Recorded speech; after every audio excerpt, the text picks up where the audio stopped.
in Afghanistan in the last few weeks. We are very lucky to have the Foreign Secretary, the Right Honourable Dominic Raab, with us this afternoon, and just for the avoidance of doubt, the committee sits as a select committee of Parliament and asks questions on behalf of the people of the United Kingdom. I know this is being broadcast rather more widely than many sessions are, so I think it's worth remembering that these are not personal questions, these are questions to the government from the people of the United Kingdom and Parliament. Thank you very much, Foreign Secretary, for coming in.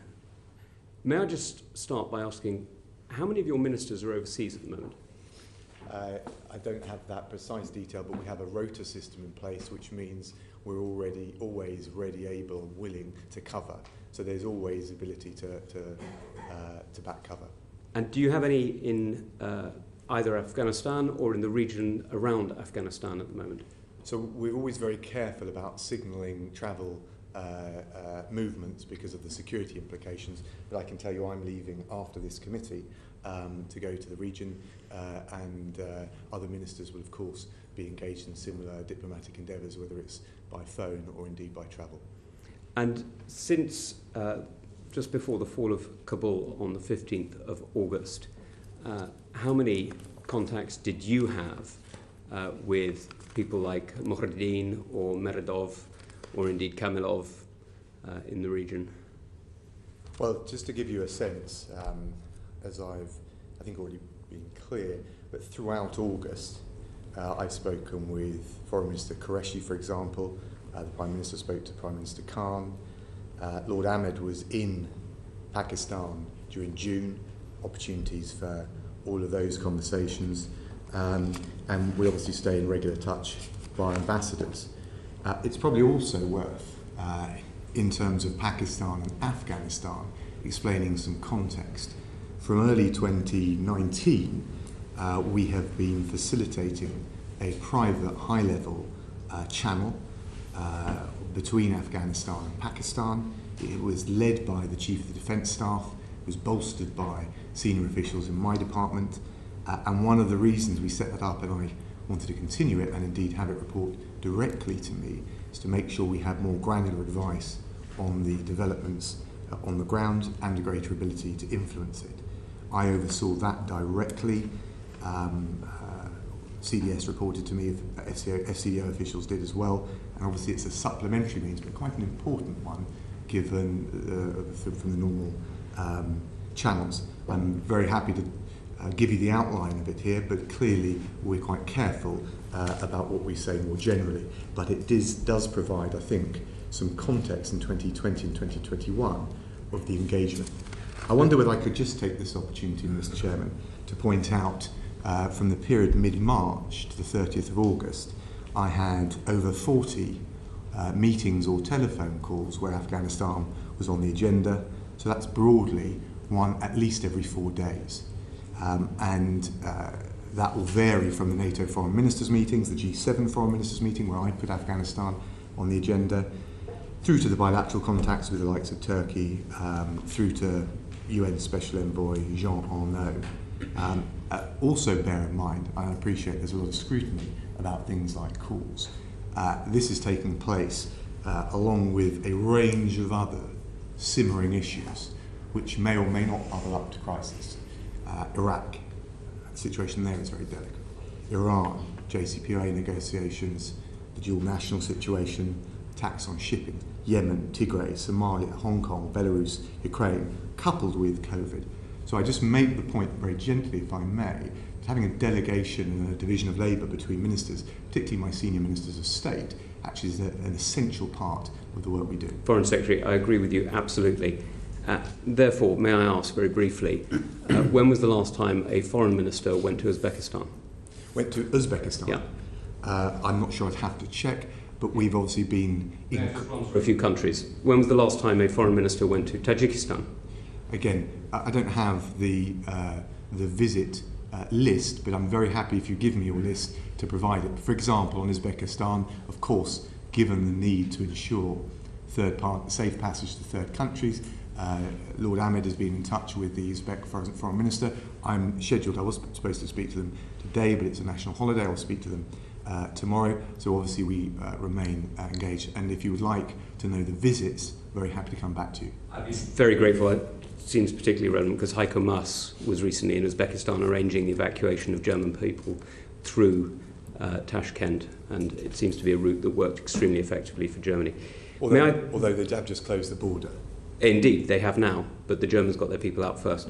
May I just ask on the... Would you like me to speak to third country what we are doing?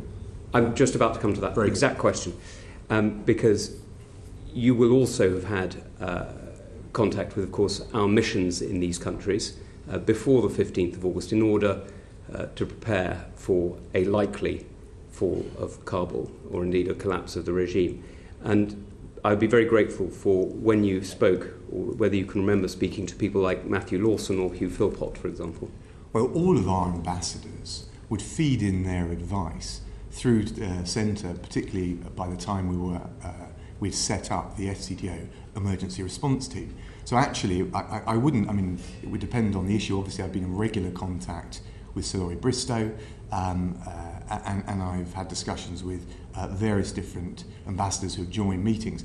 But actually, the way that it works is that the ambassadors feed through their advice. We obviously see it, it's triaged up, but we get it together, it's triaged up and brought together, so I get a full picture. And that's done through, for example, during the time when we had the emergency response team operating the evacuation, and indeed before, my Director for Afghanistan, Nigel Casey, and also Tom Drew, my Director General.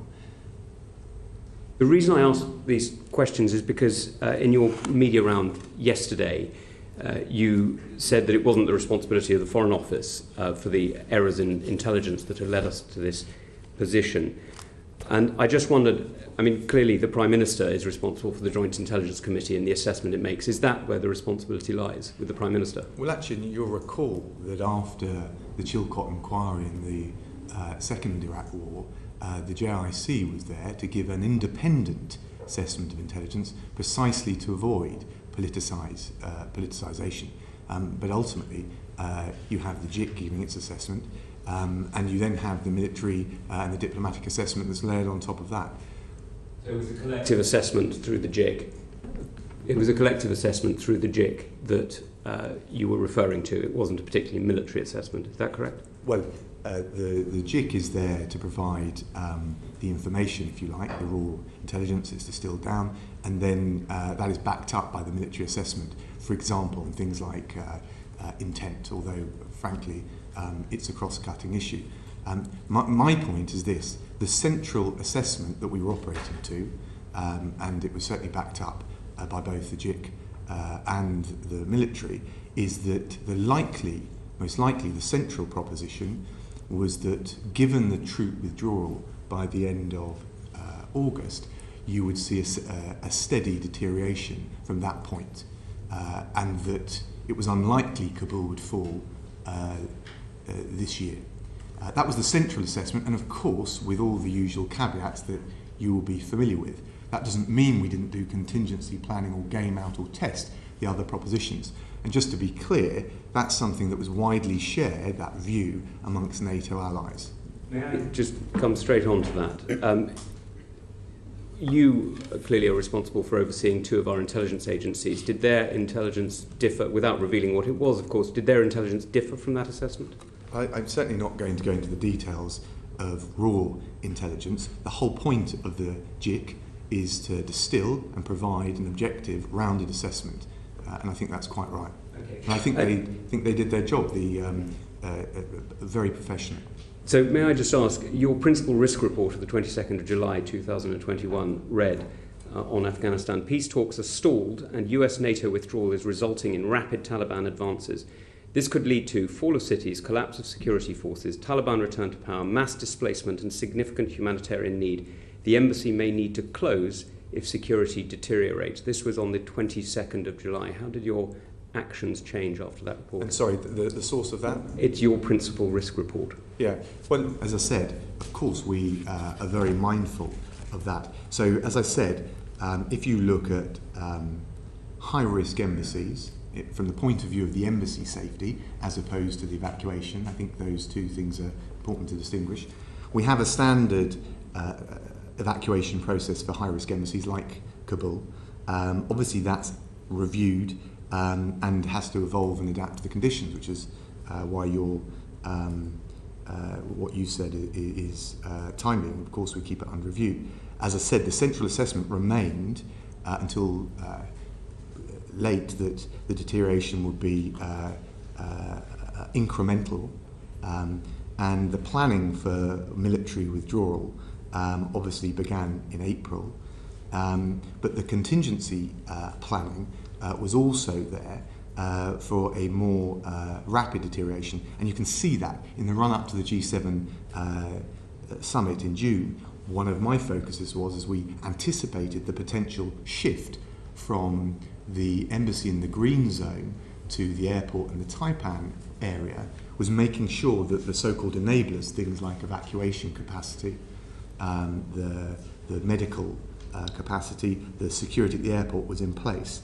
And we did all of that to make sure that we could shift from the green zone, as we did, to the airport in the 13th to 14th. That's also why, just to give you a sense, we speeded up the relocation of former Afghan staff under the ARC programme. We did that from April onwards. That's why we changed our travel advice in April. It's why the number of UK staff at the Kabul embassy was drawn down from 115 to 75 in May.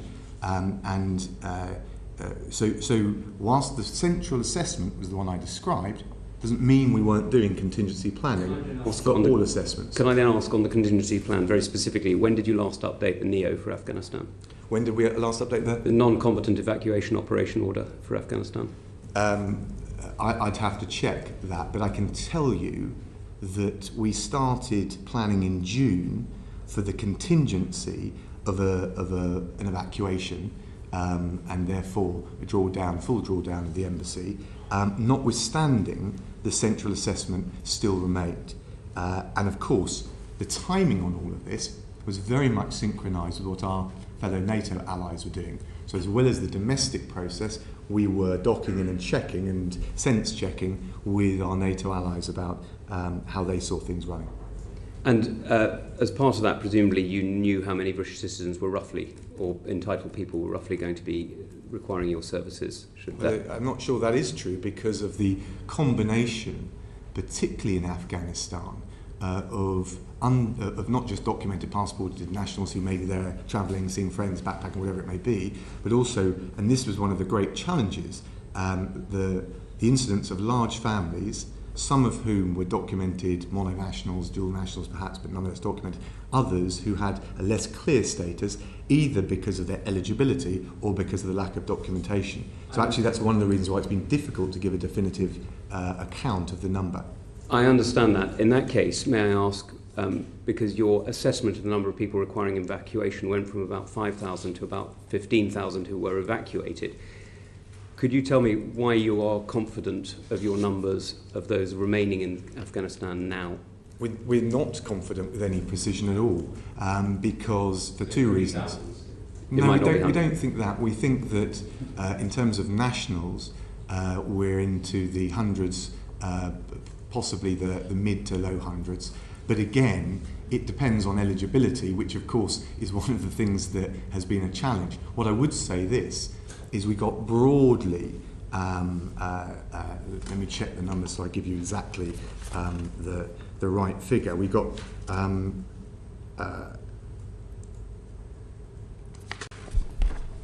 something like an estimate of 500 out between April and the 15th of August. And in terms of British nationals, a further roughly 7,000 out during the period between the 15th and the 29th of August. Alicia, do you want to come? It was a quick question about coalition building. So in terms of a coalition to prevent this outcome, a coalition to see the UK remain with our allies, what went so horribly wrong that only Turkey was willing to stand by the UK, and what could we have done to build a better coalition, to work with partners to build a coalition without the US? So I think this is one of the really important things to nail. And one of the, I've said all along, I was very keen that the Foreign Office had a reality check about some of the optimism bias, including the optimism bias, for example, that the Americans would change their mind. If you look at the February 2020 decision by the previous administration, and then you follow what was happening in the presidential election campaign, and then you followed what the signs were, and indeed then the decision by the incoming Biden administration, I think one of the things I would say is there was some wishful thinking in some quarters internationally that the Biden administration would change or dramatically alter.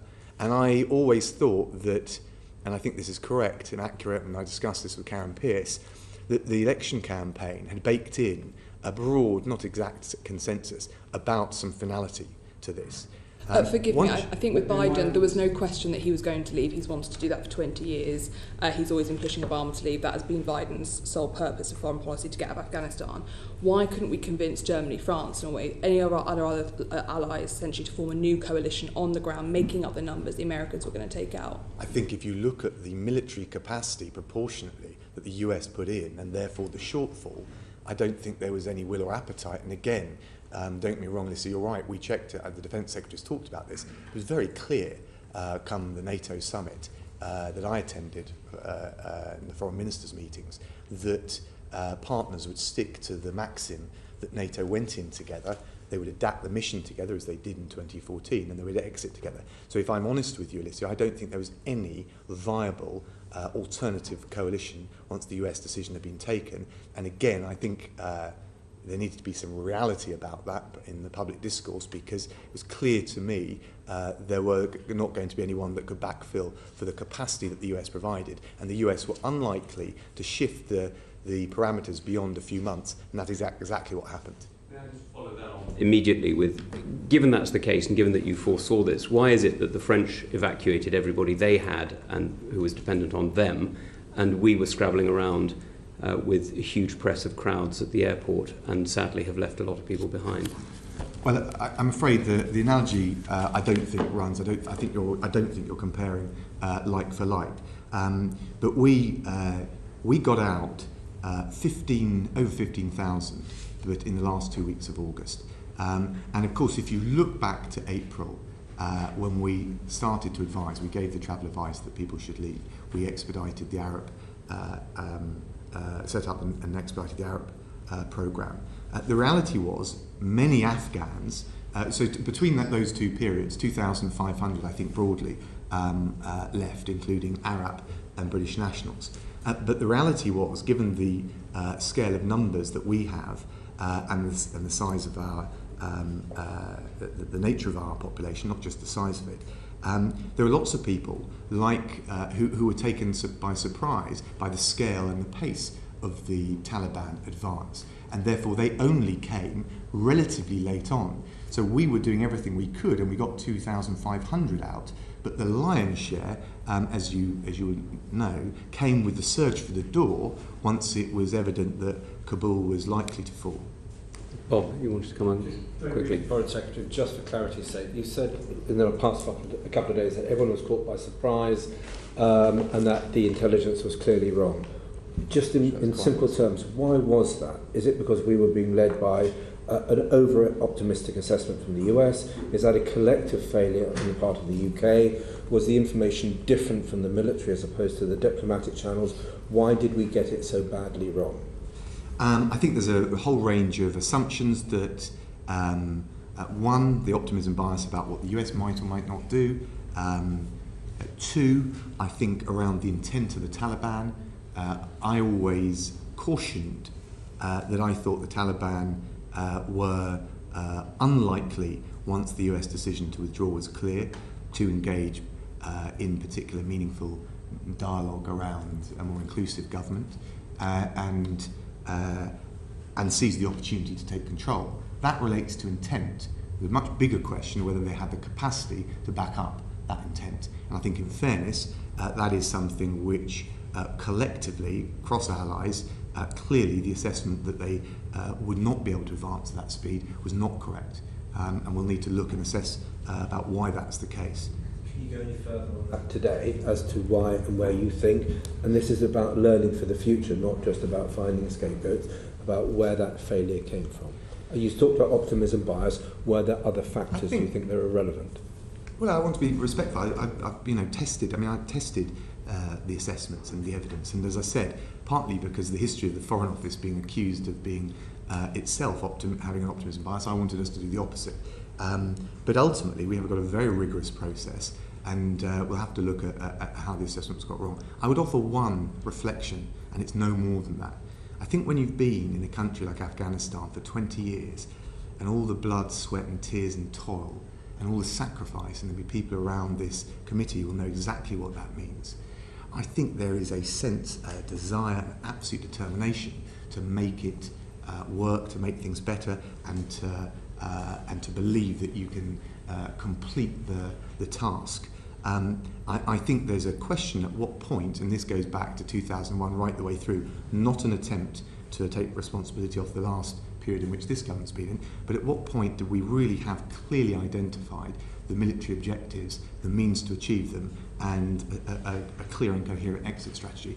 I think in fairness, that is something that was much debated at the time and in 2014 at the end of combat operations. But I think there does need to be a consideration of how difficult, when you're in a conflict for 20 years, emotionally if not anything else, it is to extract yourself.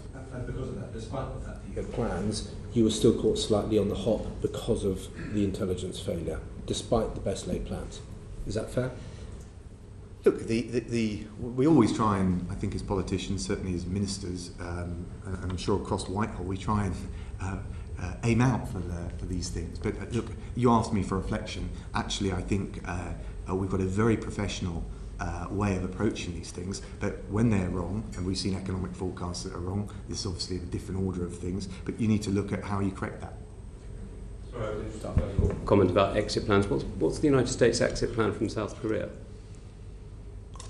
I don't know. Okay. But in fairness, I don't think that's a commensurable commitment, albeit it's a very important one, having been up to the demilitarised zone and spoken to the commanders and looked across the border. I don't think we see them in harm's way, certainly for many years, in the way that they've actively been in harm's way in Afghanistan. Because 20 years after the end of the Korean War, the United States still had thousands of troops in what was then a vicious military dictatorship with an economy smaller than Afghanistan's and a broken state. But despite that, they endured and pushed through. But maybe that's another question. Chris? So as I understand it, and you'll correct me, I'm sure if I'm wrong, there was a majority intelligence view, which was that the Afghan forces would manage to hold on indefinitely, or certainly for some period. And then there was a minority view, for which you prepared a contingency plan, but you started in June.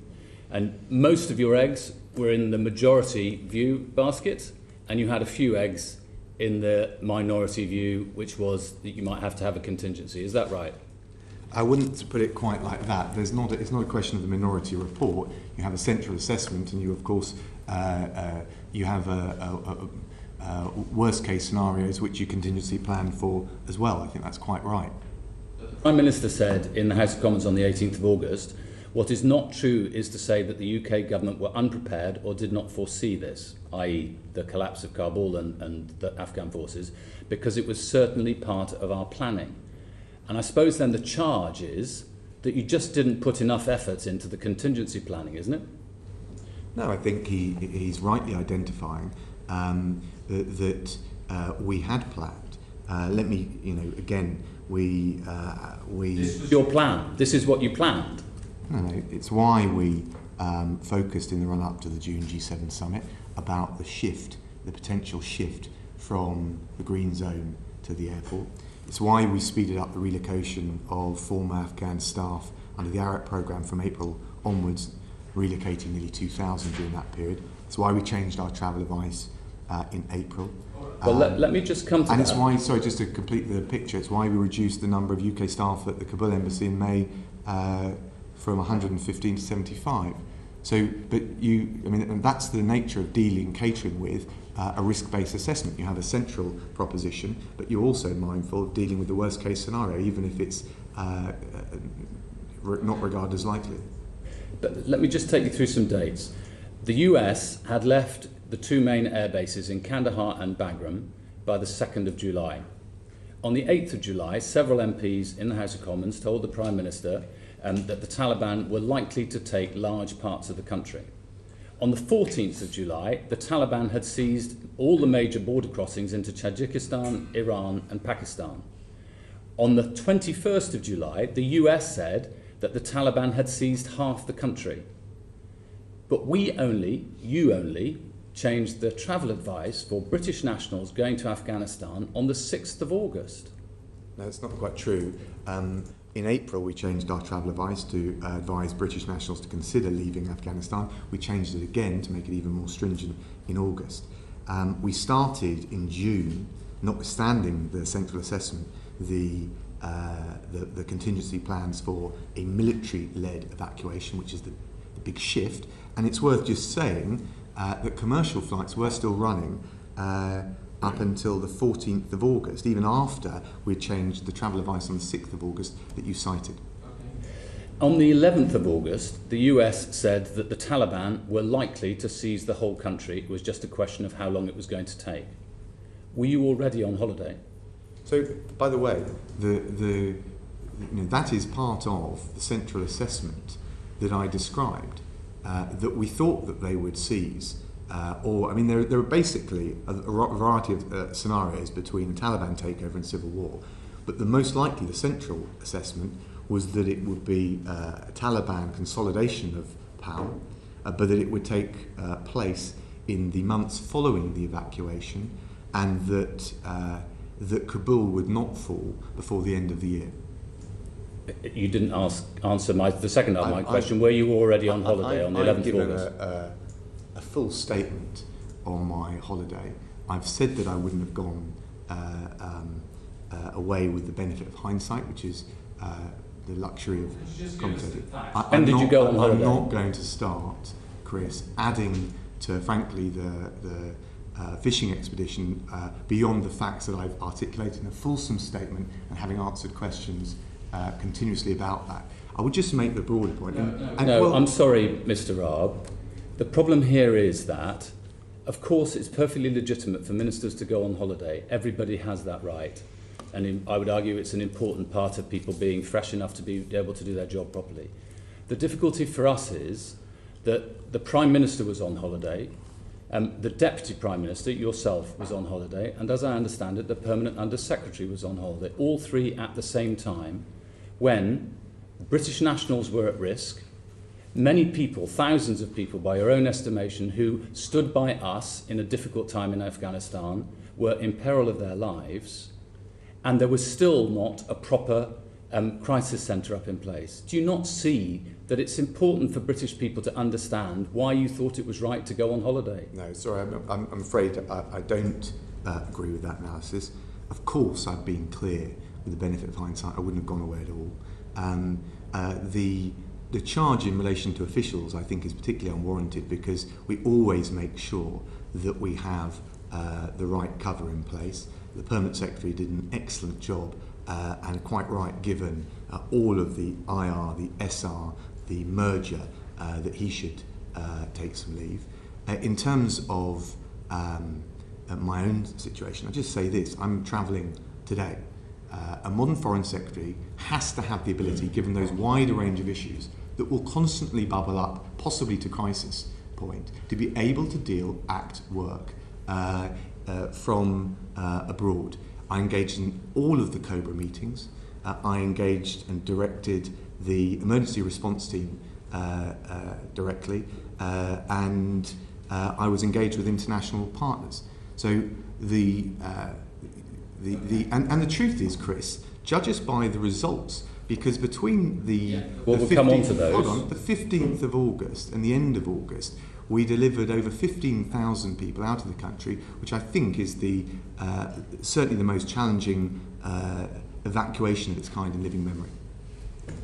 On results, can you tell us how many people you think, both UK nationals and their families, and then the people who might qualify because they worked for UK forces, and then thirdly, the extremely vulnerable. What do you think? What is your best estimate of those numbers? And I fully accept that you're not going to be able to give, So there's three categories, you're right. In terms of nationals, we got through the overwhelming majority of nationals that we could verify eligibility.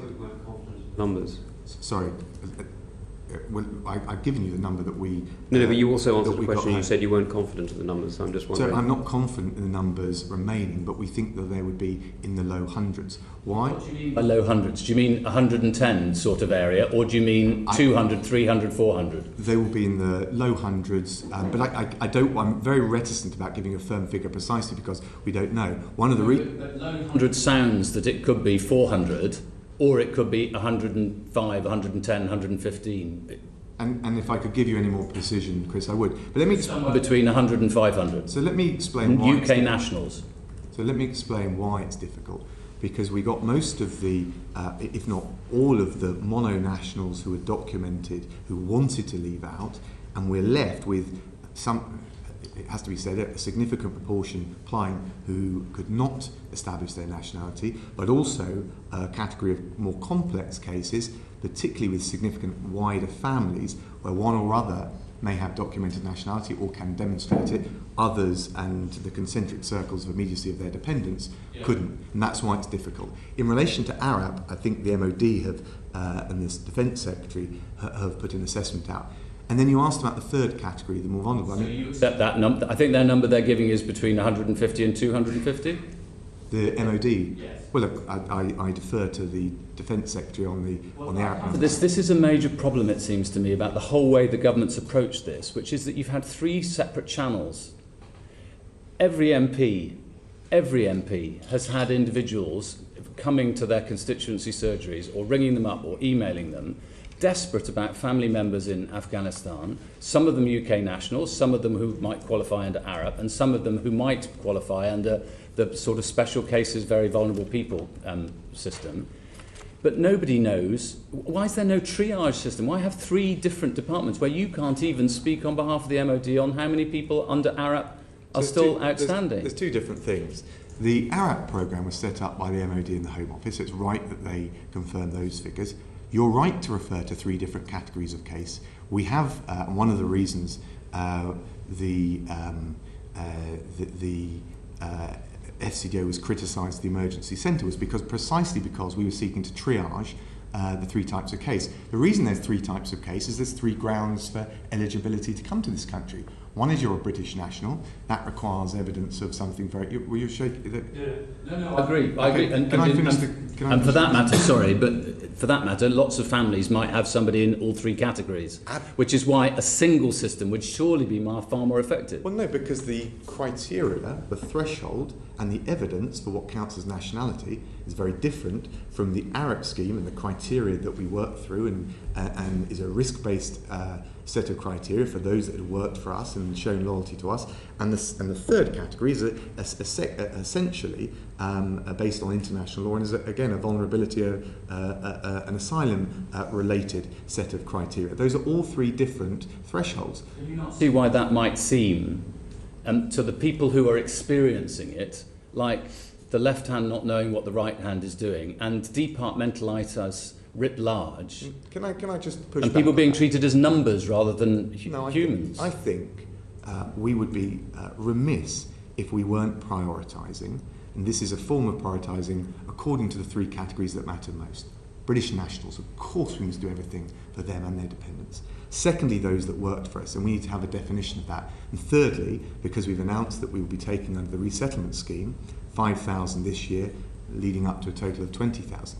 And those will be based on objective, independent, international related criteria for those that are at risk of persecution. It is precisely because we need to, as well as demonstrate the huge compassion that we as a country are doing, but also have criteria to make sure that those that we want to come, rather than just opening the door and saying, actually, we're going to have an unstructured approach to this, which, if I took what you're saying to its logical conclusion, I think would undermine public confidence in the system. I think we're doing everything we can, and the proof is in the 17,000 that since April we have secured safe passage back to the UK. And I'm very happy to talk through those numbers and the cases and the achieving scholars and the female judges and the journalists that we have taken to safety. We know, obviously, that there's a significant number of people who have not got out. I think you're accepting that, yes? In the several thousands. Any number that we haven't got out because of the evacuation and the situation is too many. Yeah, so I understand the point you're making, but basically there's a significant number. Have you put a number on that of how many people you think we have left behind? But it's the same. You're asking the same question a different way. And I just said I can't give you a definitive. And by the way, the other thing is not. Okay, but it's just that the Prime Minister said that the overwhelming majority of the people who owed us, who stood by in us, in other words, people who work for us, the overwhelming majority of them are out.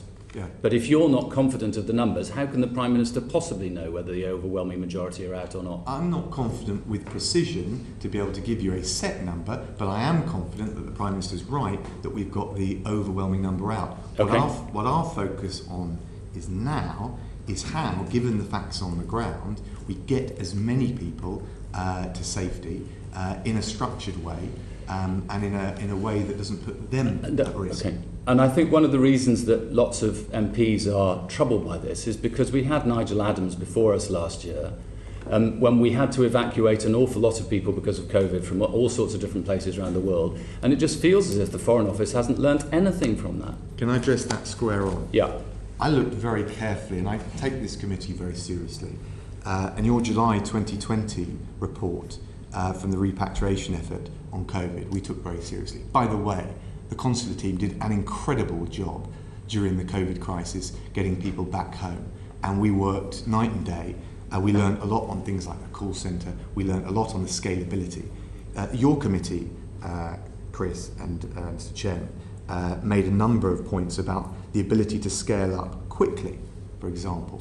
As a result, we established a contingency planning team within the crisis management department, and we established the crisis response to the Afghanistan situation on the 11th of August. It doubled in size and scale of civilian staff from 70 on day 1 to 146 on day 3, again to 358 on day 6, 510 on day 9, and hit a peak of 581 on day 11.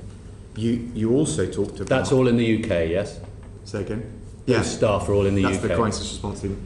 You also talked about, Tom, the shifting the communication pattern. You felt it was too passive and it wasn't active enough, particularly on social media.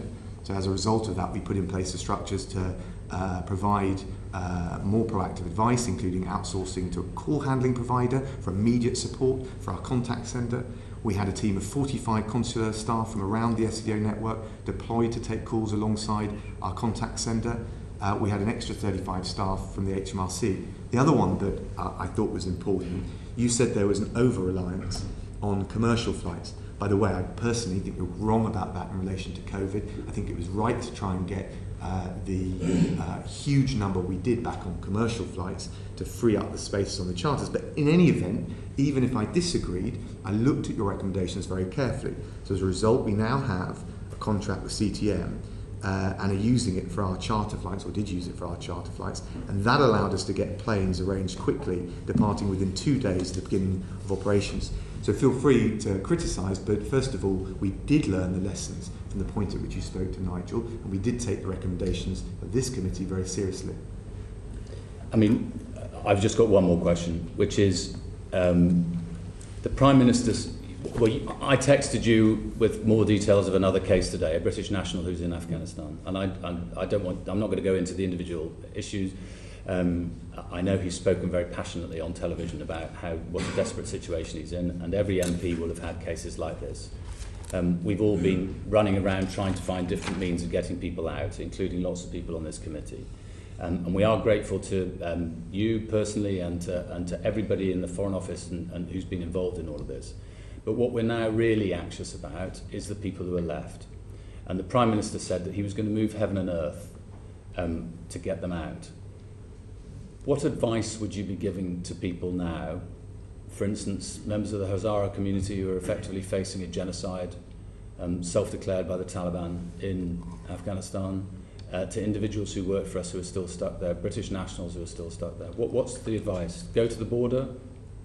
So can I walk you through where we are with the third country planning, because I think it's more than just give X or Y advice. And by the way, can I also say that in terms of the special cases, so-called special cases, we did get out 58 evening scholars and their dependents, 287 journalists, 65 women's rights activists, 11 members of government, 42 law enforcement officials, 37 extremely vulnerable individuals, 9 judges, and others besides.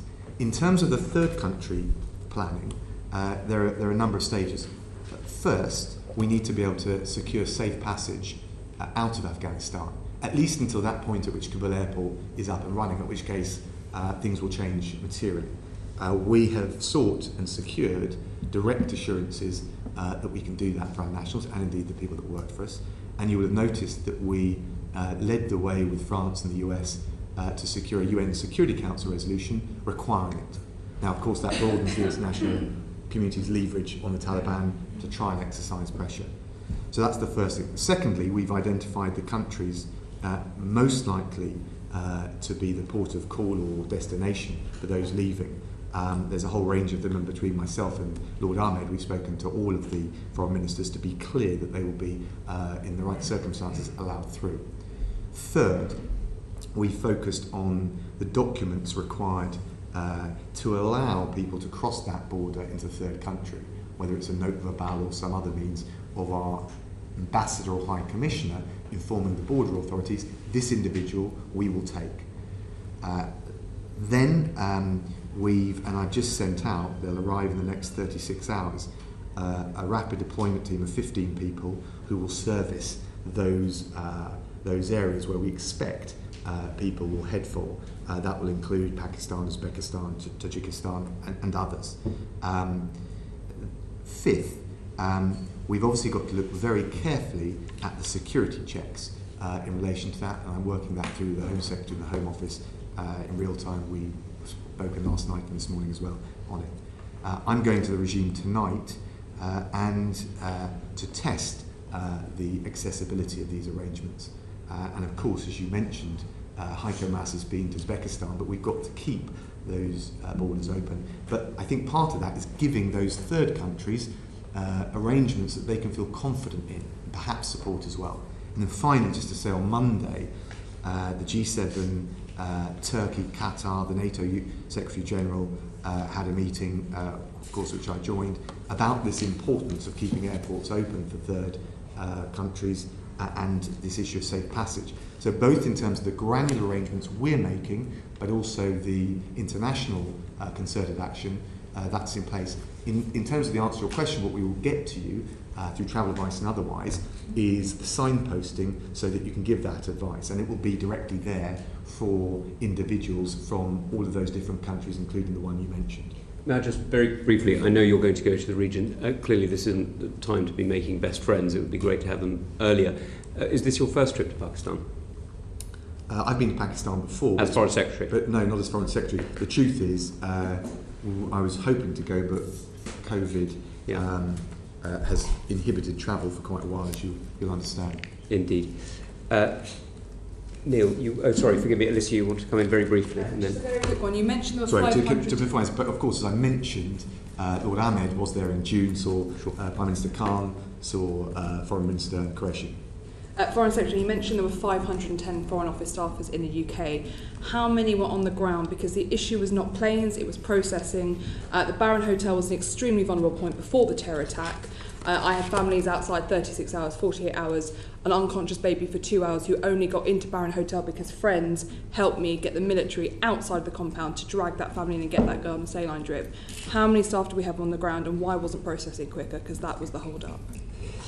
Sorry, Lucy, I want to answer your question really fully. I'm not clear when you're talking. Now, we clearly don't. At the time of the processing, in the 2 weeks that we've all spent desperately trying to get people out, how many Foreign Office staff were on the ground processing in Baron Hotel? We peaked at 20, and of course, just to be clear, you absolutely need the front-facing staff, but the decision making was via the SCDO crisis response team, because you could get the decision makers at the senior level there, and you could integrate them in terms of the SCDO consular people, the border force people, the UK Viz people, and also the military planners. I'm very happy to take you through the scalability of what we did given the Taliban advance on Kabul, and I'm happy to answer questions on what we did in relation to the explosion. But we peaked at 20, plus there were 13 border force staff. But the principal issue at all material times, I would say, between the 14th, 15th and the end of August, has been the issue of stability and security around the airport, so we could bolster that capacity. I do think that some of the nonsense that I've read in the papers, if I may say, the suggestions that we should have been putting people in when the airport was not secure, when the Paras and the American forces had not secured that airport, when we just had an ISIS-K attack literally a stone's throw from the Barron's Hotel processing centre, I do find rather irresponsible. But we had an incredibly courageous bunch of MOD, Home Office and SCDO civilian staff, and I feel, I hope you don't mind saying, quite protective about some of the nonsense that's been said. They put themselves under conditions of incredible pressure and a measure of risk to themselves that many of their critics, I'm afraid, have not.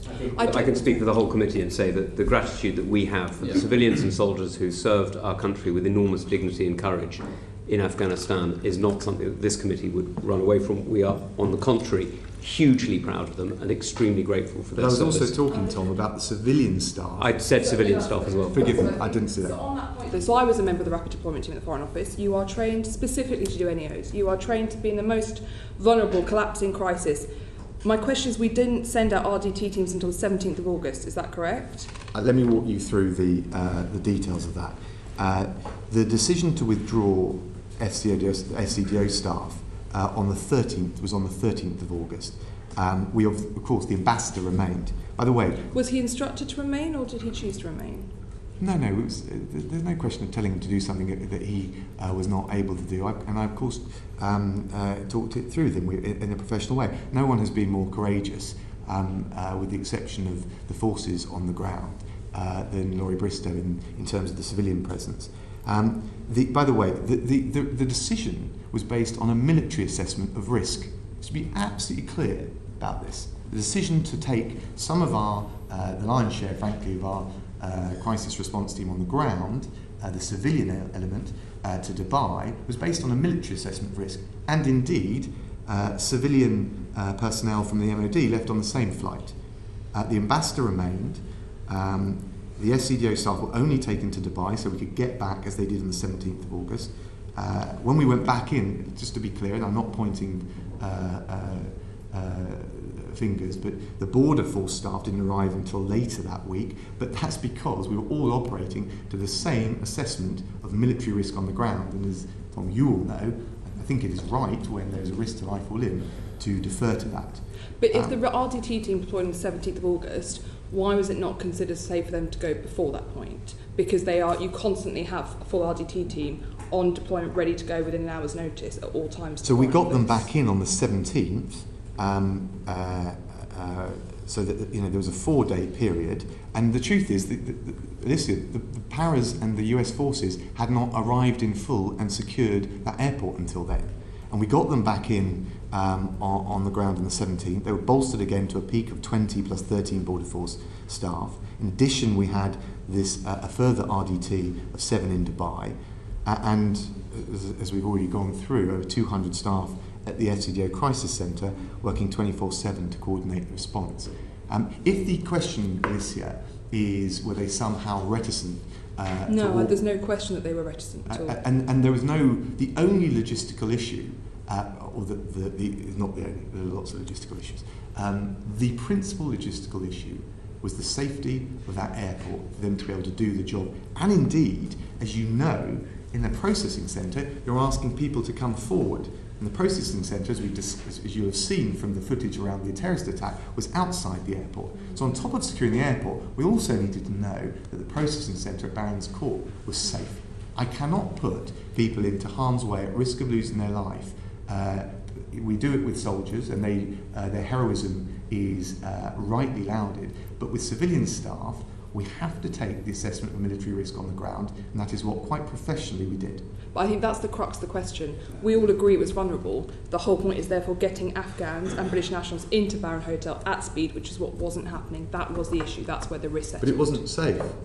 It wasn't secure. Forgive me, I'm going to move on because Neil Coyle wants to come in. And sticking with process and safety, there were 18 months to prepare for evacuation, and you've just said today that in the last 6 months you had 40 meetings about evacuation in a high-risk situation, and yet we ended up with a position where 3 different government departments ran 3 different helplines and hotlines which were not being answered, and your department had an Afghan special cases email address that wasn't even being opened in life and death cases. Who is responsible for that chaos on the ground? Well, I don't accept that categorisation. I'm happy to go over any of those issues in terms of the emails or anything else. Please do. Well, I can address the email issue, but first of all, the reality is we secured over 15,000 people out. Okay, you said that, and you want to be applauded for those who got out, but there were 9,000 estimated left behind. Who is taking responsibility for helplines and the email address in your department not even being opened? So the issue, as you had a surge for the door, is that you had a surge of emails, including late emails and requests like that. But let me just explain the situation for you, Neil, just purely for transparency. We've got the 3 types of cases. They melding them all in together, frankly. And countries that didn't use 3 different cases. Can I answer your question? Perhaps you're not answering the question. You're going back to the question from really Chris wasn't. Bryan. But other countries that use one process, South Korea, France, other examples, got people out. Other countries, other examples in Lebanon in 2006, we used one process for an evacuation. All countries were focused in one way or another on evacuating based on nationality, people that worked for them, and other vulnerable cases, particularly those with an affinity towards them. They all faced that challenge, and I don't believe that any of the countries with the types of cases, particularly family cases, but others, fared better, and I think those comparisons... Well, they're reporting that they did, and you can't even tell us today how many people are left behind, abandoned by the UK government after 20 years of service. Now, that includes, and can you tell us today whether the Afghan guards from the British Embassy in Kabul have been evacuated or not? They were held up due to paperwork problems. Well, are they here?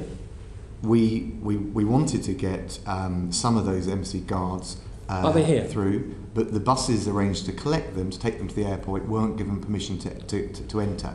And that is, I'm afraid, a reflection of the conditions on the ground. We will, of course, which comes back to the third country, arrangements. They were held up due to paperwork. So let's stick with some of this, because the Defence Secretary. Let's stick with the same issue, because you can't say whether they're here or not. It sounds like so you're not answering the question. So allow me to move on. The Defence Secretary, who I think is credited by most as having worked his socks off through this crisis. Well, you're not answering the question, Foreign Secretary. So let's move on. The Defence Secretary said it was not good enough to leave details of UK-linked Afghans in the British Embassy, as was reported in the Times.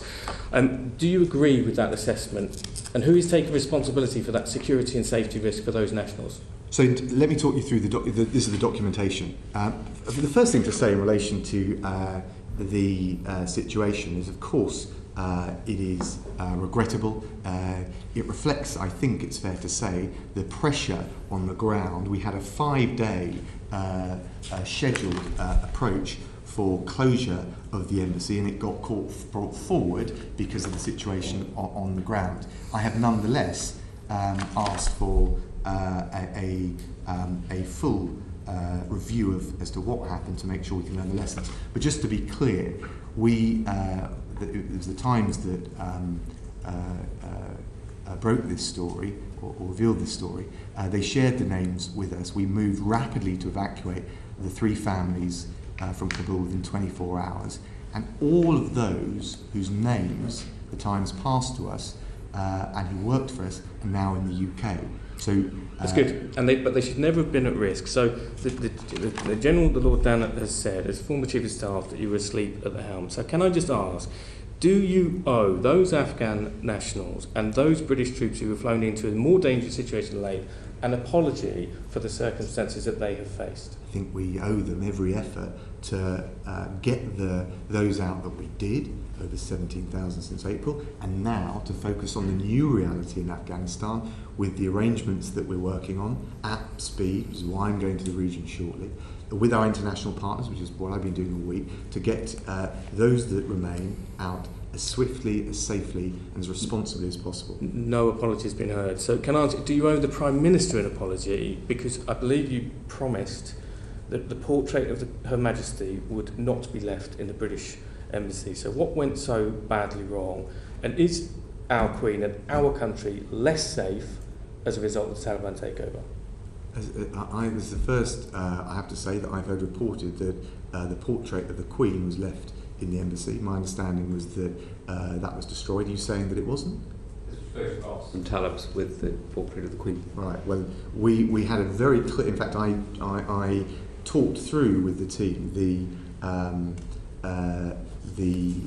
the policy for destroying not just documents, but anything relating to HMG. It's not clear to me whether that came from outside or inside the embassy. Clearly, we were conscious of the attempted propaganda coup around Taliban taking over embassies and what have you. The reality is we haven't seen an attack from Afghanistan, terrorist attack on the West, in 20 years, and what we've now got to focus on, which our Security Council resolution, which the UK is at the forefront driving forward, focuses on, is making sure that we continue to exercise the maximum leverage on the Taliban we possibly can. It's worth also saying that the ISIS-K attack on Abbey Gate also appears to have been targeted at Taliban as well as US and others. Very briefly, Alicia.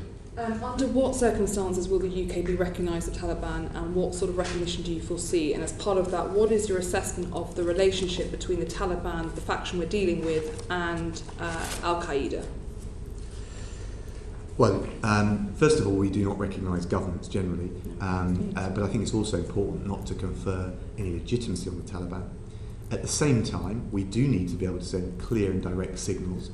We've done that for some time via their political commission, which has been based in Doha.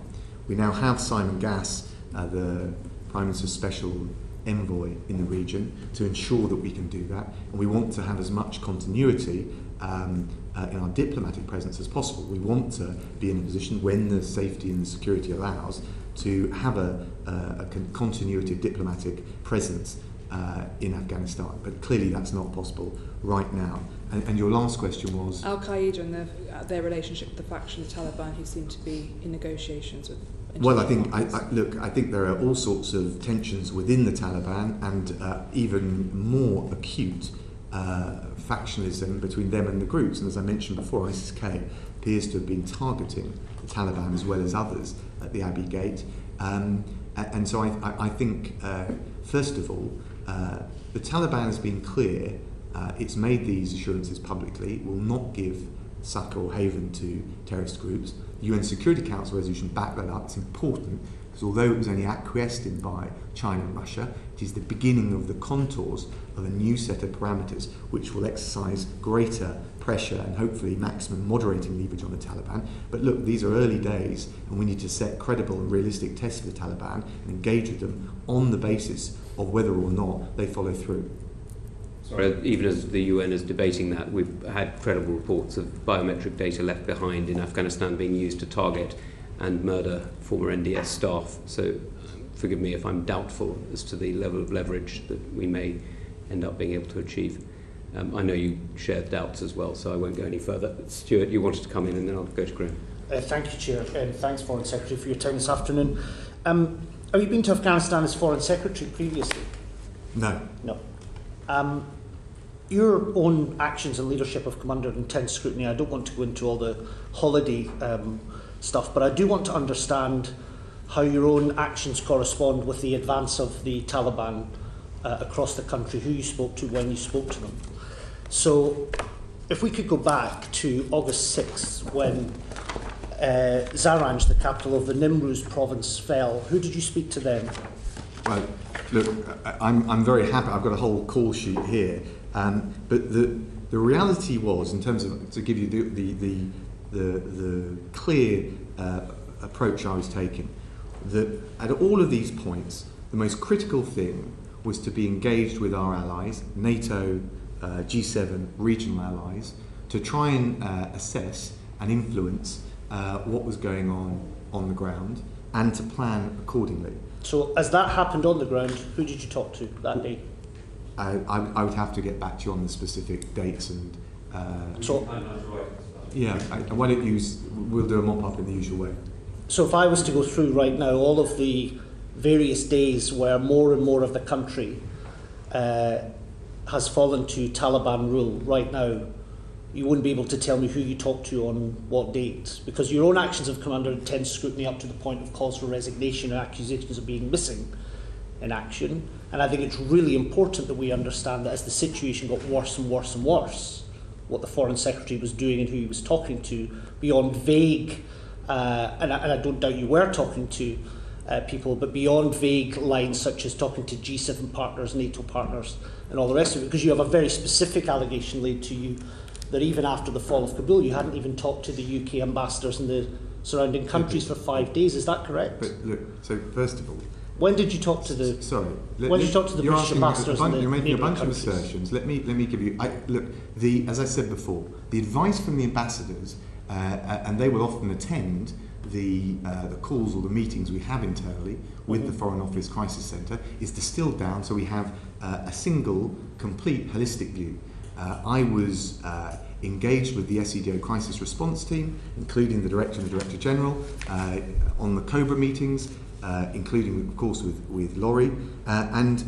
Frankly, your point about NATO FNs, the NATO meetings, the G7 meetings, these were critical. I'm going to come back to that. When did you talk to the UK ambassador to Pakistan? Sorry, because... what date did you talk to the UK ambassador to Pakistan? Look, again, the idea that I would ring up every ambassador rather than taking a... You said you take the committee seriously. You must have known this question was coming. Look, I wouldn't presume to guess what question you may want to ask. We get telegrams in updating us on events, as everyone that has worked at the Foreign Office Chris will know. We assess them very carefully. I don't need to pick up the phone to get an assessment from the ground. What I do need to do is get a holistic picture from the team who are getting all the different advice and get the options and assess what we do next. So on the 10th of August, a new border crossing opens up for the Taliban to Iran. Had you talked to the British ambassador to Iran at that point? So by the way, all of the military developments on the ground, of course, I was updated on, but principally... I'm guessing you didn't.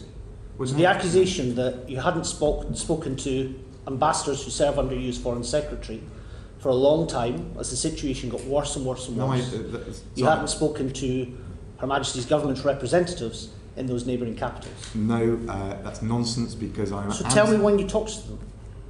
What you're saying is not correct, because we constantly have the feedback and the advice coming through the central response team. Ambassadors will join those meetings as it's relevant. For example, if there's a particular issue, we need to hear directly from them. It's the same in the COBRA meetings. And the lion's share of my effort was working with not just critical regional partners like Turkey, Qatar, but also what is the Allied position in response to this? Those discussions were happening within NATO, within G7, sure, and within the other areas. Can I just understand, because I've listened carefully to what you said in media interviews and what else about the various calls that you were engaged in as you were on holiday, and much like Mr. Bryant, I think it's important that people do take holidays, but it's also important to know when to cut them short. Again, for the sake of transparency of your own actions, when did you go on holiday? What date did you go on holiday? Not interested in what you did there. What date did you go? Look, I made a full statement. What date did you go on holiday, Foreign Secretary? I've made a full statement. I think your own personal transparency is important. What date did you go on holiday? I made a full statement on it. I also was clear I should have... Did the statement include the date that you left the country? At all material times... Why can't you just answer this question? This is absurd. Because, look, to be honest with you, I think it's a pretty partisan political... I just want to know when you went on holiday. I've been clear... Because I think it's important we can map out, as Mr. Bryant correctly said earlier, we have UK personnel, UK civilians in harm's way. And I think it's important for us to know what you were doing and where you were doing it from. When did you go on holiday? And at all material... I'm not looking to browbeat you over this. I just want to know when you went. It seems... when did you go on holiday? With the facts. I think What I've said to you is that I'm getting nowhere on this. In terms of NATO discussions, now the Defence Secretary has said that as the US was leaving, he had tried to speak to other NATO members to see if there was some kind of arrangement that could be created to supplement the absence of the US. What has not been clear is when did you or the Prime Minister speak to the NATO General Secretary about that possibility? Oh, again, I can come back to you with a specific date, but at the NATO Foreign Ministers meetings and in constant bilateral and other NATO calls, including with the Secretary General, and indeed from well before, even under the previous Trump administration, we were having these conversations. I think the Defence Secretary was absolutely right to check this in the way I described to Alicia, but there was no credible alternative alliance. There just wasn't. Any suggestions to the contrary, I'm afraid, are not borne out. It was right. So you're saying that was fully explored? Yes, of course it was. And the reason was, and the Secretary General said it, and NATO allies said it consistently, NATO went into Afghanistan together, they adapted the mission together from 2014, and they would withdraw together. And there were very few meaningful departures from that view. Why did it take so long to convene the G7? I don't accept that it did. So the fall of Kabul happens on the 15th, G7 meets on the 24th. Look, everyone was dealing with the immediate situation on the ground. We had, you're referring, I think, to the leaders' meeting. Is that correct? Yes. There was a G7 foreign ministers meeting before that. And are you happy, are you content with the outcome of the leaders' meeting? Well, we circulated a paper that has received, I think, very widespread support for setting out a range of priorities. Safe passage. So we've all got a similar problem. There's no country, I think, that, or certainly in the conversations I've had, that isn't wanting to make sure that we can get any remaining UK citizens plus Afghans at work for us and other vulnerables out. The issue of counter-terrorism, clearly important. How do we exercise maximum leverage over the Taliban, not to give succour or safe haven to any terrorist groups? I think there's a whole question around regional stability and the humanitarian lifeline. There's an issue here. Will the Taliban, as many say, wish to reach out to try and get access to the international financial institutions and to aid, in which case they will have to pass certain tests. One of them obviously will be a safe working environment within Afghanistan for UN and humanitarian groups to operate, because there's no way we would sounds like you are content we would with give money to the Taliban. Well, no, it's a first step, as was the UN Security Council resolution. But we've got to face this. That's pretty weak as well, is it not? I think it's in terms of the ambition and the outcome. No, I think no. It's pretty remarkable in these conditions and these circumstances, with all the tensions that are well known amongst Security Council members, to get a Security Council resolution, which at least has been acquiesced by Russia and China, India on the Council as well. But the key thing is going to be broadening that out, so you have not just a P5 and the Security Council set of buy-in, but you've also then got some of the regional players, the big donors that we'll need given the humanitarian system. But the one point I was going to make is that the Taliban has a choice here. It is, and people on its behalf are professing that they want to behave a different way. They will not want to see the gains, certainly not that the economic and social structure, such as it is, totally collapse. And therefore there is an opportunity to test how seriously they want to continue to have lines and ties out to the international community. If they want aid, we'll have to see a safe operating environment within Afghanistan. We wouldn't give it to the Taliban. And there's a whole range of other asks around human rights, particularly protecting women. I suspect we'll come to all that, but I'm conscious of time and I know that other colleagues want to go in. I just have one very last question, Chair.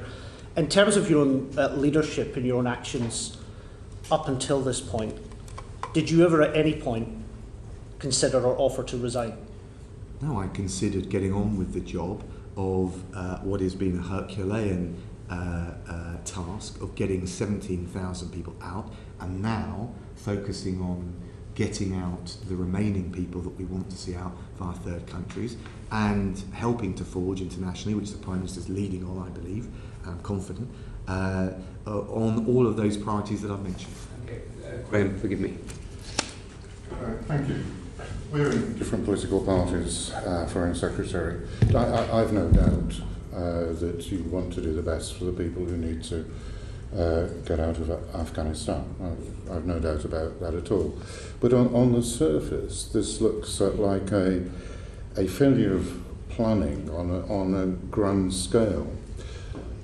People are at risk, some people have died, probably we don't know about yet. And all I've heard you say is that you wish you'd come back from holiday earlier.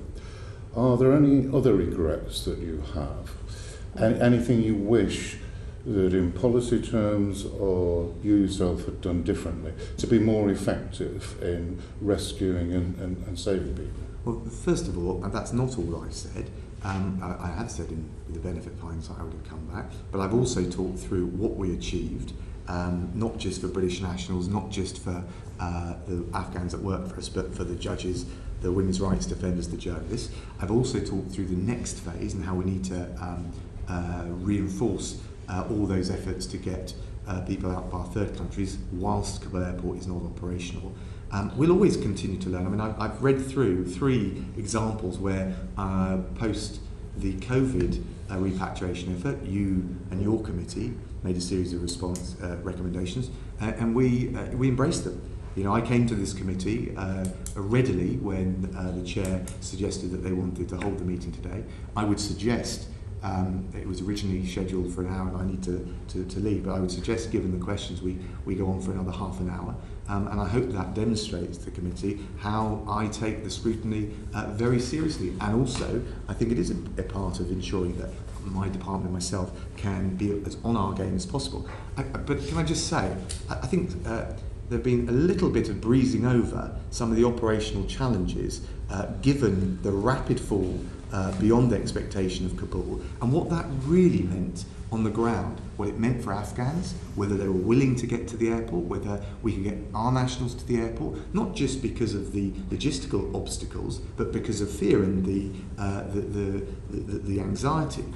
We were dealing with all of that, and I would still stand by the fact that not just the military, but the civilian MOD, Home Office, SCDO staff have pulled off a quite remarkable evacuation of people, greater in challenge and scale than anything, certainly in living memory. But of course we'll continue to learn all of those lessons. Are you going to? Of course, I wouldn't deny, I don't think any member of the committee would deny that everybody involved in the operations on the ground were at risk, and it was extremely operationally difficult. What I was trying to ascertain for the future and to understand what has happened, whether you believe you could have done anything better, or the Foreign Office could have done anything better. For instance, it has been reported in the press that the department thwarted efforts to set up overland escape routes to the surrounding countries of Afghanistan over quite a long period in the run-up to August. That's been reported. You can tell us if it's true or not. But I'm interested because you must have, in the privacy of the Foreign Office, thought we could have done that better. We should have done that with all the difficulties, and I think this committee would be interested in those views of the experience. Of course, Graham, and it's a fair challenge. On the first point, it's absolutely nonsense to say that the FCDO thwarted attempts to create lines out of the country.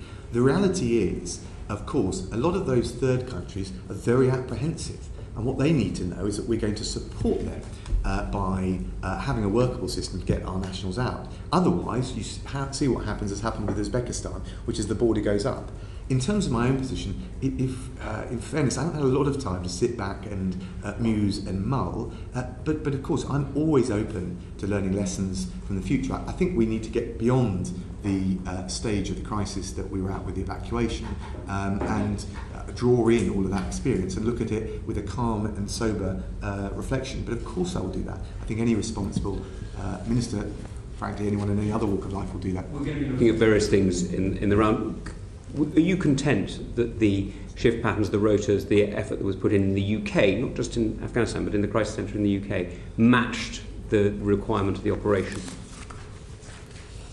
Yes, I mean, and we looked at it, and I looked at it on a number of occasions to make sure, and I spoke to the Director General, the Permanent Secretary, to make sure, do we need extra resource? And I can look at the various points that I did that and come back to you. But we were all, I was constantly thinking, is there more we can do? But the real challenge in a narrow window was the safety and the security of Kabul airport. If we'd had an extra week... Sorry, forgive me, I accept all of the Kabul points. I don't wish to go... It's just, we're going to have to look at the crisis centre question again. As you know, of course, I'm sure you will be as well.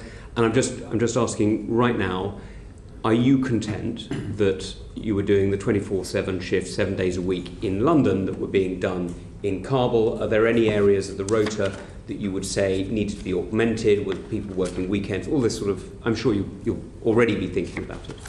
Well, look, we were running a 3-shift 24/7 operation since the 15th.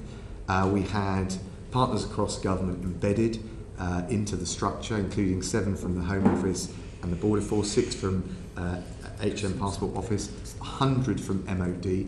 Of course, I want to glean the lessons and readily embrace the opportunities to make sure we're in an even better position next time around, God forbid anything like this happens again. But we do that, and I think the evidence for that, Tom, is how we responded after what I also think was a very impressive repatriation effort on COVID. We still looked at ourselves in the mirror, asked ourselves all of those difficult questions and got better. And you can see it. Indeed, Foreign Secretary, I appreciate your points. I get the lessons learned. I'm going to come to 2 very quick ones, if I may, Bob, really brief. Just quick. And you said that once the US pulled out, a NATO operation without the US was a non-starter. Was that due to either lack of political will by other NATO countries? Was it due to lack of funding or desire to fund? Or are we talking about technical capacity and capability? Because that seems to be an important question for the future. Are we always going to be dependent on the US for forward deployment, or can you do forward deployment without the US? So what was the answer for this one? I think, you're talking about all of the NATO allies. They might give variations on a theme, but I think all of those factors would be relevant. There's probably a psychological confidence as well without the US, and I think you're right to say we need to look at our own capabilities and to do so in concert with our partners. If you look at the integrated review, one of the things we talked about is the importance and the ability to operate in a more agile way with clusters of like-minded countries. This is already part of the strategic analysis, notwithstanding that, of course, the US will remain our closest ally. One of your predecessors in your office once said in a meeting when I was still in uniform that if we don't have the capability, we don't have the responsibility. Would you agree with that? Absolutely. And, since international relations theory, there's always been the crucial question, have you reconciled your ends and your means?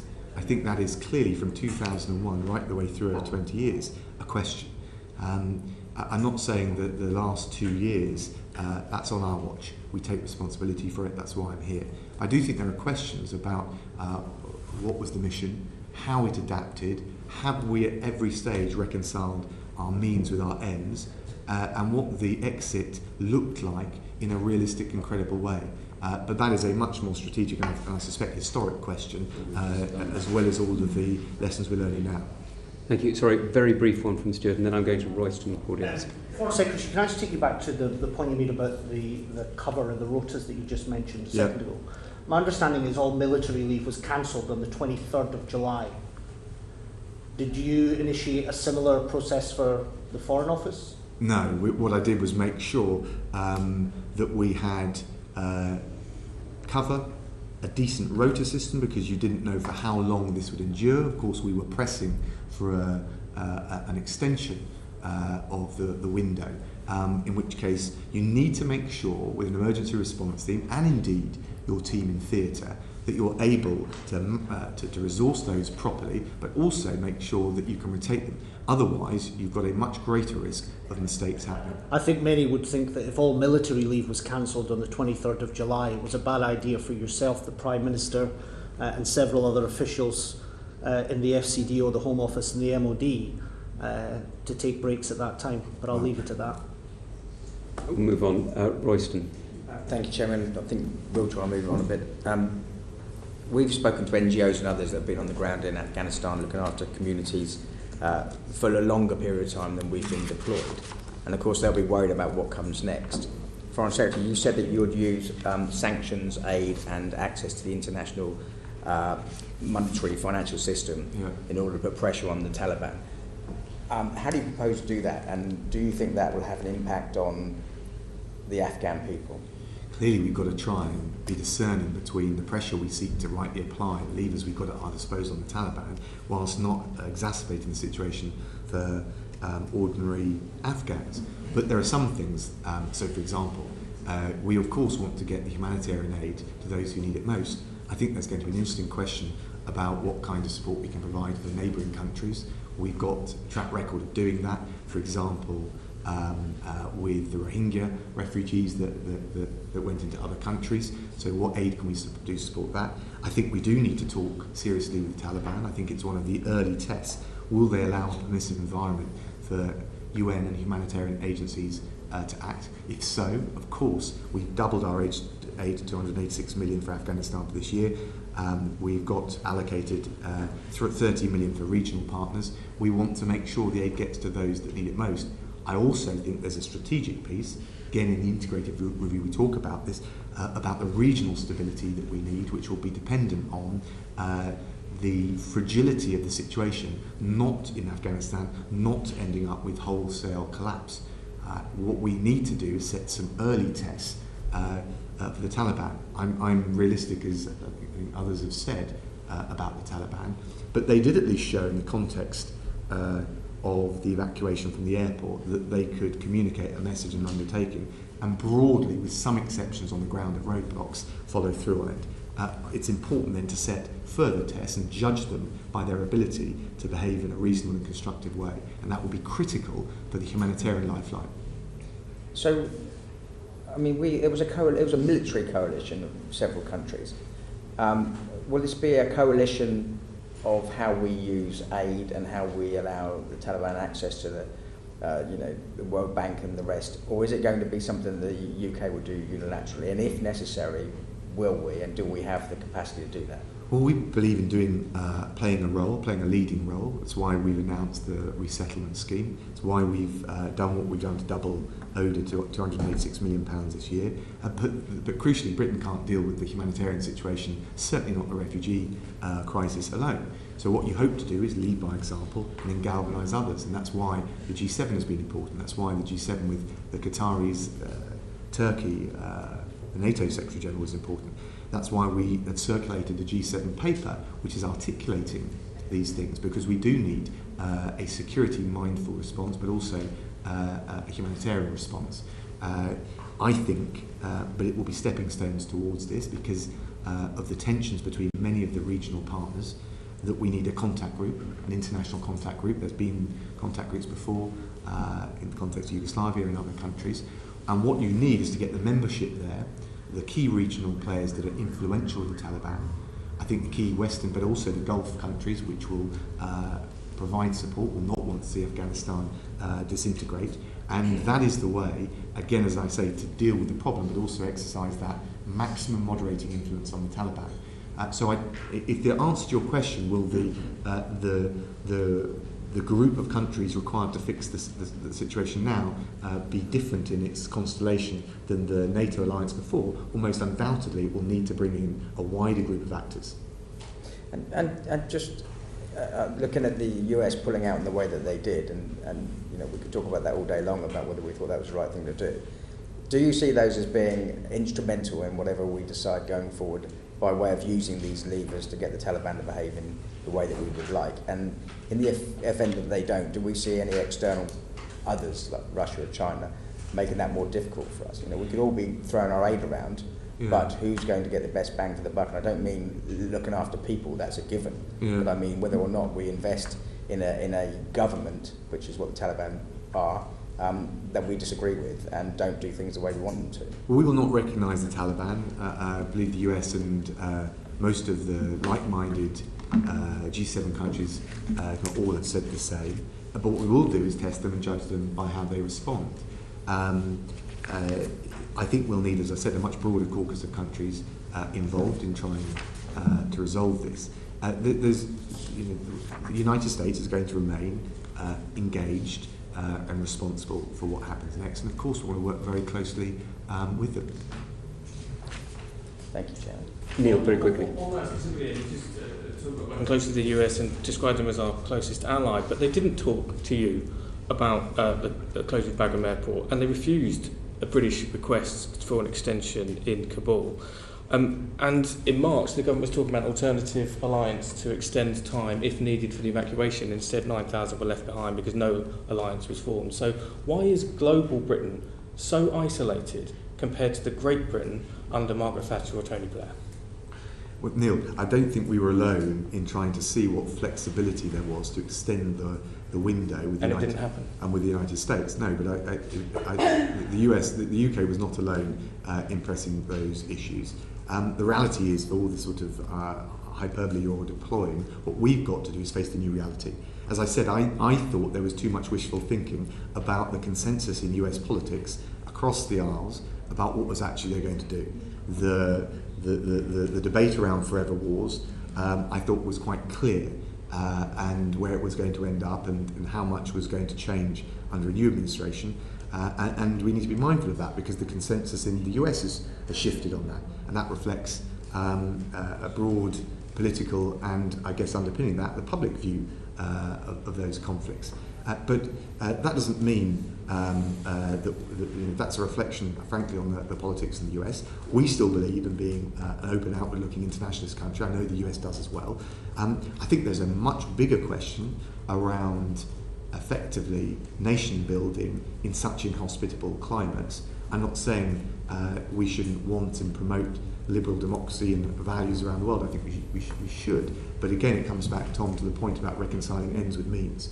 And certainly, I think that will be, if we look back at the 20-year period of Afghanistan, 2001 to 2021, I think that will be an important question for us to ask ourselves. Claudia, you wanted to come in? Thank you, Chair. 40 billion the cost to the UK, 2.25 trillion the cost to the US, hundreds of thousands of lives lost, 18.4 million people, including 10 million children, requiring humanitarian aid. 18 months we had to prepare for our exit. It just doesn't seem credible. I've listened carefully in terms of the chaos that's on the ground, the chaos that there was. It just doesn't seem credible that you were missing in action. Are you the person to take us forward? And will you now again consider your position? Look, I understand why you would want to use this committee to engage in the politics of this. We're very clear about the plan forward. I talked it through in some detail. It involves dealing with safe passage for those that have been left behind in Afghanistan. It involves the international strategy around counter-terrorism, humanitarian relief, the regional stability that we need. I think there are lots of lessons to be learned from how we were caught out by the speed and the scale of the fall of Kabul. But Claudia, from the UK, the US through NATO allies, and indeed the Taliban and many ordinary Afghans themselves were surprised by the pace of events. Of course we need to learn the lessons of that, but I don't think it is right, accurate, to suggest that the UK was alone in thinking it would take longer and it would be more incremental in terms of the deterioration of the situation and the consolidation of control by the Taliban. Well, you know, France started their evacuation way back in May. Claudia, this is just nonsense. You're comparing. You're just not comparing like for like. In terms of, we've had 40 years of Western intervention, occupation in Afghanistan, destabilising Afghanistan and the entire region, and in fact laying the way, if you like, for civil wars. What is your understanding of civil wars in Afghanistan, and what would be your approach? I'm sure the 40 years was all Western. I think the Russians were in there before, Claudia. But clearly there are lessons to be learned about the ability and the way in which a campaign primarily focused on counter-terrorism morphed into something more akin to nation building. We don't want to give up our ideals, our ambition, our attachment to liberal democracy and open societies, but we do need, as Tom has mentioned, I think I've picked up on a couple of times now, to reconcile our ends with our means to deliver them, particularly, of course, in a wider global context where power has become more widely dispersed with the rise of the East. Okay. Bob, briefly. Just as a final question, just 2 parts. Firstly, in the 18 months when Trump went and the Trump administration talked to the Taliban behind the backs of the Afghan government, and indeed not really talking to us, and being very clear to us, was there more that we could have been doing to shape perceptions and understanding in the US? Because as the chairman said, South Korea is not seen as a forever war. The Cyprus deployment is not seen as a forever war. These are enduring commitments. Why wasn't Afghanistan seen as an enduring commitment in that 18 months? Could we have reframed that debate? And linked to that, can we still actually trust the US as a global partner? So I talked through the back channel that we had, but just to say, so we were monitoring this very carefully and assiduously. We talked about all of the conversations and the calls and the various contacts that I had since the Biden administration. We were doing exactly the same with President Trump, with my opposite number, Mike Pompeo, previously. So I think we've got to recognise that the support domestically in the US for those kinds of interventions has clearly fallen away. And I'm not sure I agree, Bob, but I would respect you and Tom for saying that the analogies with those longer standing, effectively some of those peacekeeping operations compared to what has been happening in Afghanistan. So there's a question of what our polities, our public, will be willing to support. I have absolutely no doubt that for all the criticism of the US over this, and indeed the UK, the US will bounce back. It is indispensable, and we work with it closely, not just on the evacuation, where the coordination was very strong on the ground.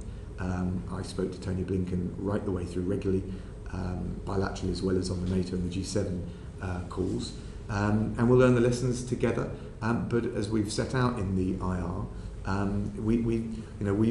America's our closest ally, but we are also looking, as we have been for some time, about the agile clusters of countries that we can operate with, whether it's diplomatically or in other contexts. It's probably not for today, but I can give you examples of that. Forgive me, and I'm sure we'll come to it in due course. It is, however, quite striking that this major decision did happen without as much warning as I know many of us would have wished. Can I just, there's a few clear-up points. I'm going to just come to a very specific point. Those who applied under the FCO scheme, leave of entry outside the rules. I didn't catch that, sorry. Those who applied for protection under the leave of entry outside the rules, the one that the FCO managed, you'll be aware, and forgive me, this is entirely personal, but as you know, that I do have a very personal interest here. Over the 4 years that I served in Afghanistan, I employed at various points many different interpreters. One of them who worked for me applied under that scheme, and he had to apply via me on the 13th, the 14th, the 15th, the 16th, the 21st, the 22nd, 23rd, 24th, until he was finally called forward on the 25th. When he finally didn't get through into Kabul airport, he managed to make it to a border, and you'll forgive me for not identifying where at this point, and has been struggling to have that permit, as it were, that agreement ratified for his onward travel into this next country. Could you just confirm that anybody who applied and was accepted under leave of entry outside the rules will have their permissions guaranteed? So first of all, as you know, I'm very familiar with your case. I know you are, and I'm grateful to your team for following up. We can. The challenge for all of these cases is any third country that is going to want to be willing to process, certain ones I've spoken to, is going to want to know that there is an absolute undertaking to take the individuals. And so they'll take them, we'll identify them, and then we'll process them and bring them home. I think there is a very real question beyond the question of strict UK nationals, where of course we're duty bound to take them home, but there is a question of the security checks and how we will operate that. So forgive me while we work through the details. I've been talking to the Home Secretary and the Defence Secretary about this. We work through the details. But we want to come up with a workable situation. I accept this, Foreign Secretary. So that we, sorry Tom, just let me and then come back. We want to come up with a workable situation where we can give effect to all the undertakings that we've made, but at the same time, I think rightly, be very careful that we don't end up allowing people back to the UK who might pose us a threat. I understand all of that, Foreign Secretary. It's just that had he managed to get onto the airhead on the 25th of August, and it's nobody's fault and certainly not yours that he didn't make it through the press of crowds, but had he made it onto the airhead on the 5th of August, he would have probably been in the UK by the 26th. As it is, because he didn't, he finds himself on a border and unable to pass through a week later. And it seems slightly incongruous that he could have got a direct flight, but he can't get an indirect one because the terms of the deal seem to have changed in the last 5 days. And I'm sure that's a bureaucratic issue rather than a policy change. And I was just wondering if you could clarify that. Again, I forgive me for not delving into the individual case for the reasons you gave, yeah. But I don't think it's just a bureaucratic issue. The question is how we can make sure that we have proper assurances around security. Well, you must have had them before you gave permission on the 25th, surely. Well, these are the issues that we're working through. So we want to be able to do this in a workable and secure way. I think people would look for all the pressures that you rightly press, and I will, we will keep a very close eye on what we can do in this individual case and others. I think we would be facing a whole different range of questions, of course, Tom, if we didn't make sure that we weren't careful around the security checks for those coming in. I completely accept that, Foreign Secretary, and I'm sure people would be concerned if they felt that we'd been cavalier on the 25th but were stricter on the 1st, for example. I'm sure that would raise concerns as well. So I'd just be grateful if you can clarify that. May I just ask as well, there are many people, and it was reported that many people who wrote on the Afghan special cases email to the FCDO may or may not have been opened. Anybody who has filed an application under leave of entry outside the rules, is the Foreign Office going to accept that entry or must they resubmit? So on the emails, I mean, I've gone through that. We're triaging them to the various different schemes. Sure. And we will get back and make sure that my commitment is to make sure that we send a reply to all MPs' emails, certainly the ones that were received by the 30th of August, because there are, of course, new ones coming in all the time, by close of play on Monday the 6th of September. We will have read and assessed all the other emails received by the 30th of August by close of play on Monday the 6th of September. And then we'll be in a position to signpost to the best advice that we can give them in terms of the new phase and access out by third countries. And there will still be three categories. There will be, as it were, the Home Office category for British nationals. There will be the leave of entry outside the rules under the Foreign Office, and ARAP under the Ministry of Defence. Is that correct? Well, the leave outside the rules will transition into the broader resettlement criteria, which will obviously be based on objective criteria around asylum. But of course, we're looking very carefully at those cases, particularly the cases that were called forward. So anybody who was called forward may or may not still have an extant permission to come to the UK, depending on the change in the rules. We want to make sure all of those that were called forward. No, sorry, forgive me. I accept you want to make it short, but are they currently still able to travel, or is that now expired? Well, in terms of able to travel, that will depend. Well, if they make it to Pakistan or Uzbekistan. So the issue we've got to reconcile in relation to non-UK nationals is the security checks before individuals get to a third country where they will automatically be expected to come home. I think it's right we make sure we work through that. Okay, and you mentioned emails to members of Parliament. There are many others, as you know, who are submitting emails on behalf of people, including, of course, aid agencies. Will you make that commitment as well for them? Well, responding to aid agencies in the same way as you said you were going to respond to MPs by the 6th of September. Let me look at what we can do on that. We want to get back to everyone. The reality is, by the way, the reason the backlog built up is not just the search for the door in the narrowing window. Lots of MPs, quite rightly, and others looking for multiple updates. We made a conscious decision, so I want to be honest about this, to say, okay, we can answer every email that we get, or we can focus resource on getting as many eligible people through Kabul onto air flights, filling capacity back home. And I think that was still the right choice, and I think the numbers bear that out. But of course, I'm very conscious of the need to give people update, and then a sense of signposting as to where to go next with the advice. We are committed to fulfilling the undertakings we've already made. But it's more difficult now, of course. I thought that Michael Gove was chairing a group that was looking at the criteria, but you seem to be announcing now that the criteria for the Afghan resettlement scheme will be asylum. No, that's not the case, but they're not going to be, I mean, they're going to be a different set of cases from the Arab workers and the nationals. The criteria, right, the truth is, I'm working that through with the Home Secretary, but of course we'll want to work very closely with the UN and other organisations, because it is wider than just the question of the individuals who are currently, if you like, on the emails or the special cases or the current Lotta list. Not least because there's the Hazara community. What's your assessment? And indeed others. I mean, people have raised the LGBT community, so we need to look at this in the round. I know, but I just want you to go to answer the point about the Hazara community. Is it your understanding? I know you won't want to use the word genocide. We've been around that battle many times, but the Taliban have referred themselves to genocide against the Hazara people. Is that your assessment? Is there a deliberate attempt by Taliban to kill Hazara? Well, look, we are very anxious for their vulnerability. I'm not sure the evidence hits the tripwire for that yet, but of course, as you know, I think that becomes a bit of a distraction from the point of view of trying to provide protection for vulnerable people. Of course, we want to look at them and all the other ethnic minority groups, Sikhs and others, who are vulnerable at this point in time. It's just that all the cases that I've sent through come from that community, and I know that applies to quite a lot of we want to look at that very carefully, Chris, and I understand it. But that's all the more reason, because there'll be different people with different communities to look at this in the round, which is what we're doing.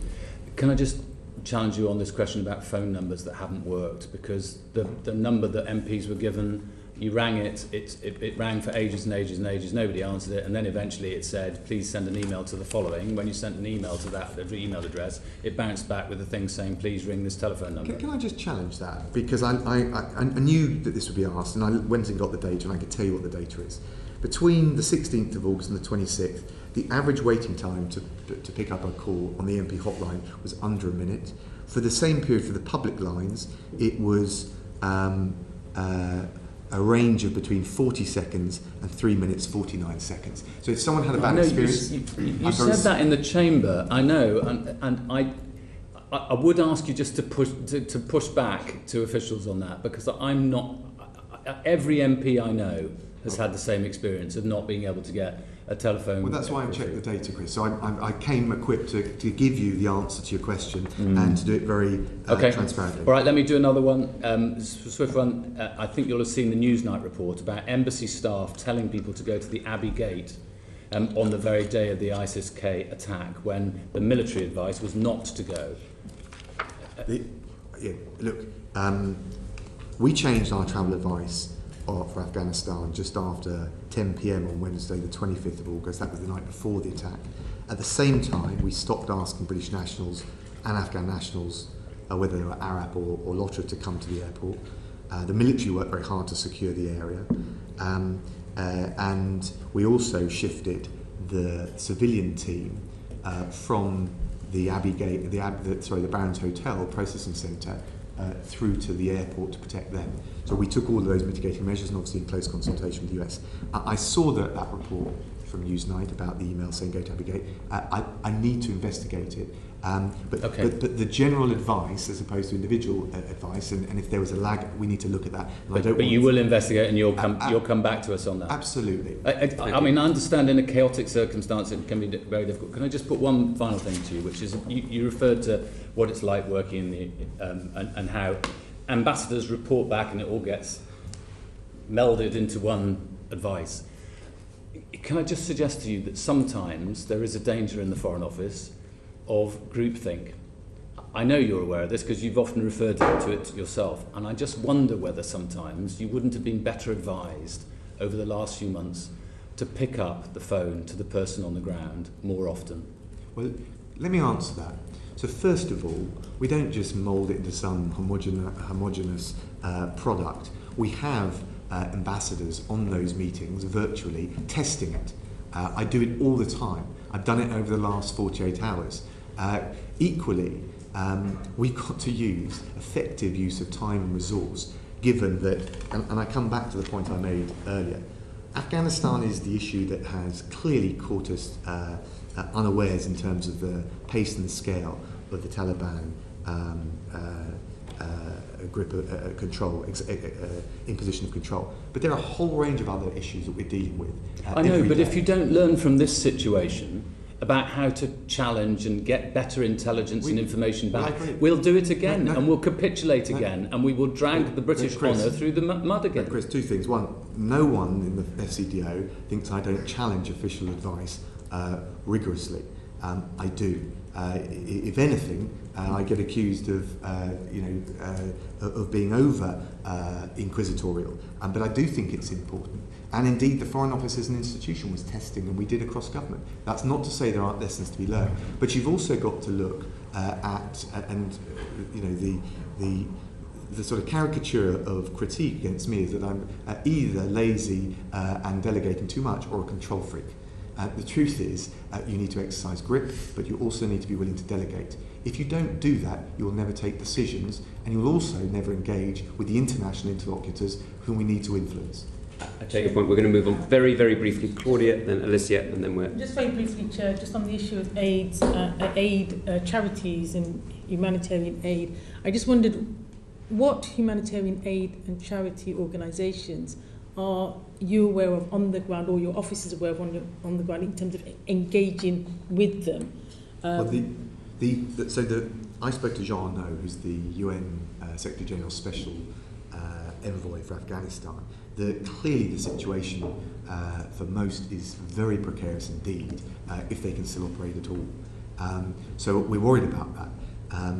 So the question is, which ones have your office or you've been engaged with on the ground? Well, if you want to, and if you haven't got that list, can you provide that too? Provide it for you. Okay. And just very quickly, just on the issue of inclusivity and the issue of minorities, what work is being done with the UN to create safe zones within Afghanistan for religious minorities, for lesbian, gay, bisexual, plus others communities? What is being done to keep people safe? We already know that inclusivity, as far as the Taliban government is concerned, will not include those groups. Look, I totally share your concerns, Claudia, but if you're talking about safe zones or no-fly zones, that would require military enforcement, and clearly that is not something that is being proposed right now. It is very difficult to see how what you're quite understandably proposing will be workable in the absence of political commitment, and I don't see that there's support for it at the moment. Alicia, very briefly, if I may. I think the entire committee wants to give their heartfelt gratitude to all the Foreign Office staff, RDT, desk posts, neighbouring posts, crisis centre. Can you give us reassurances that sufficient mental health and trauma recovery services have been provided to them, and that when their military colleagues are recognised, we will also recognise those civilians who did so much to save lives? It's a really important point, Alicia, and not just those that worked in Kabul. And Salori Bristow, I think, I'm sure the committee will agree, did an incredible job under the most extraordinary pressure, but also people that manned the crisis centre. That was gruelling, and of course making some of those decisions is very difficult. But you've got to make the decisions to get the maximum people onto the capacity we had. But your broader point is very well made, and we're already doing everything we can, both on the welfare side, but also on the recognition. Thank you very much indeed, Foreign Secretary. We're very grateful that you overstayed and helped us so much with our inquiry. This is clearly going to be an ongoing, challenging question for all of us, and we'd be very grateful if you'd come back to us very soon for a follow-up hearing, because this is going to be the single biggest challenge that I suspect the UK deals with in terms of redefining our foreign policy. I stand by the view that this is the single biggest foreign policy disaster that the UK has faced since Suez, in the sense that it has exposed a weakness in our alliances and in our stance. And I'd be very interested in hearing, when you have time to actually process it and not just firefight, your own views on how this will change how we do foreign policy. I'm very happy to come back to the committee. Thank you for the rigorous engagement. It's very important, and also to get a factual account. I'm afraid I struggle with the Suez analogy, but I understand what you're really searching for is to learn the lessons and, even more importantly, find a path forward for Afghanistan more generally. Thank you very much. On that basis, order.